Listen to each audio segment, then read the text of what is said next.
Olhando para aqueles olhos, ele sentiu um vislumbre da eternidade. Enquanto fintava aquelas 3 velhas e sábias bolas de imagem, o homem pôde dar uma rápida olhada no que tudo poderia ser, enquanto sua vida explorasse outros campos, em todo o sucesso que lhe esperava se ele respondesse à pergunta. Devia ter sido todo vinho, ele pensou, mas não. Havia algo a mais. Devia, devia ter um significado mais profundo. Olhando para aquela sabedoria, ele sentiu brevemente uma pontada de pequenez e solidão, mas a criatura nunca chegou a tratá-lo com qualquer forma de desrespeito.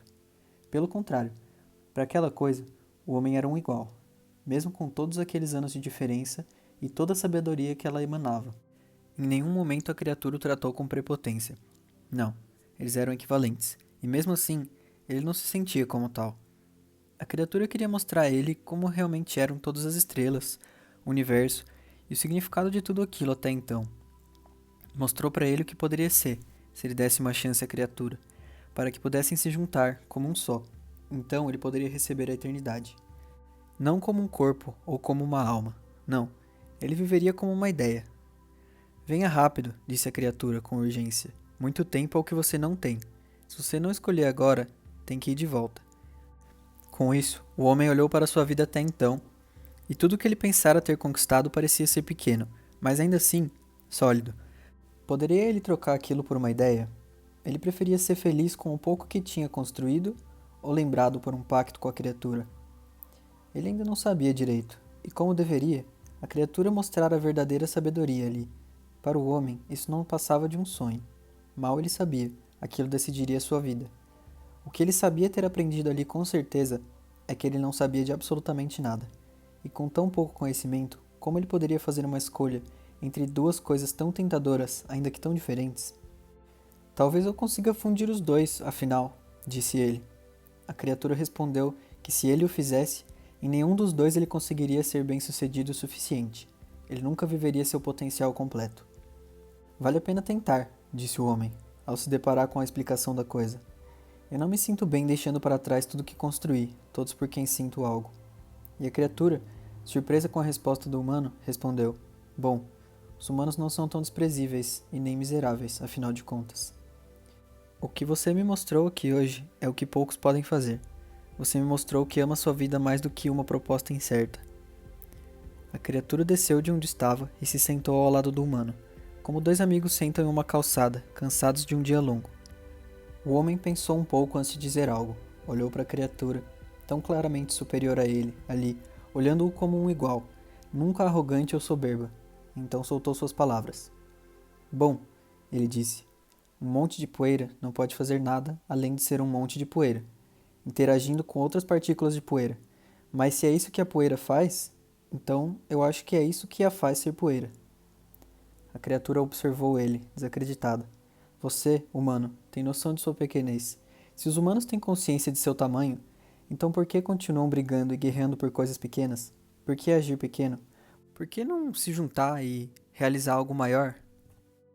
O homem olhou para a criatura com um semi-sorriso no rosto. Ela não sabia absolutamente nada sobre sua espécie, e isso o empolgava.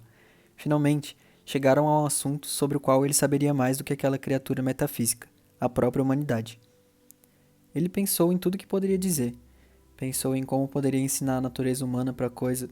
Pensou em como poderia dar uma palestra de horas e horas sobre sua espécie, filosofando e constatando o que para ele eram obviedades, mas que seriam novidades extremamente intrigantes para aquele ser diferente e novo. Mas ele se deu conta de que também não tinha a menor ideia sobre o que exatamente era a natureza e o comportamento humano. Então ele simplesmente se virou e disse: Por isso somos apenas poeira, e nunca deixaremos de sê-lo. É tudo o que conhecemos e tudo o que sempre conheceremos. Aquilo havia certamente impressionado a criatura. Era visível, apesar de suas feições raras e a princípio indecifráveis para o homem. Ele havia demonstrado muito mais do que o esperado.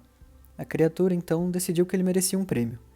O homem, em negação, não queria aceitá-lo por se achar pequeno demais para tal, mas não importava mais.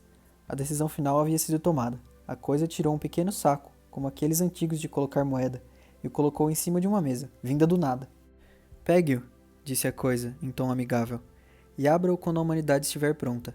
Você tem noção de seu tamanho, mas é muito mais significante do que pensa ser.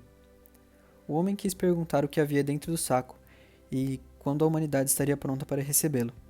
Mas ele sabia que as respostas que lhe seriam dadas não esclareceriam nenhuma das duas perguntas que tinha feito.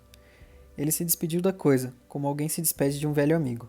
Então, aquele homem, que negara a grandeza, negara todo o reconhecimento em prol de sua já construída e garantida felicidade, seria para sempre lembrado como aquele que carregaria o presente da coisa para a humanidade.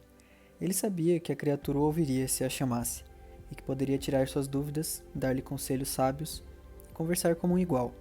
Mesmo que tivesse vontade de chamá-la, ele preferia que fosse assim, só ele aqui e a criatura lá. Lhe confortava saber que ela estaria lá caso precisasse, mas ele esperava não precisar. Sendo assim, tendo o presente sempre em mãos, ele aguardava o dia em que achasse que ele e sua falha e imperfeita espécie estivessem prontos. Prontos para deixar de ser apenas poeira imóvel e prontos para alcançar algo, não como nações e nem como indivíduos. Olhando todos os dias para o pôr do sol, ele apenas esperava.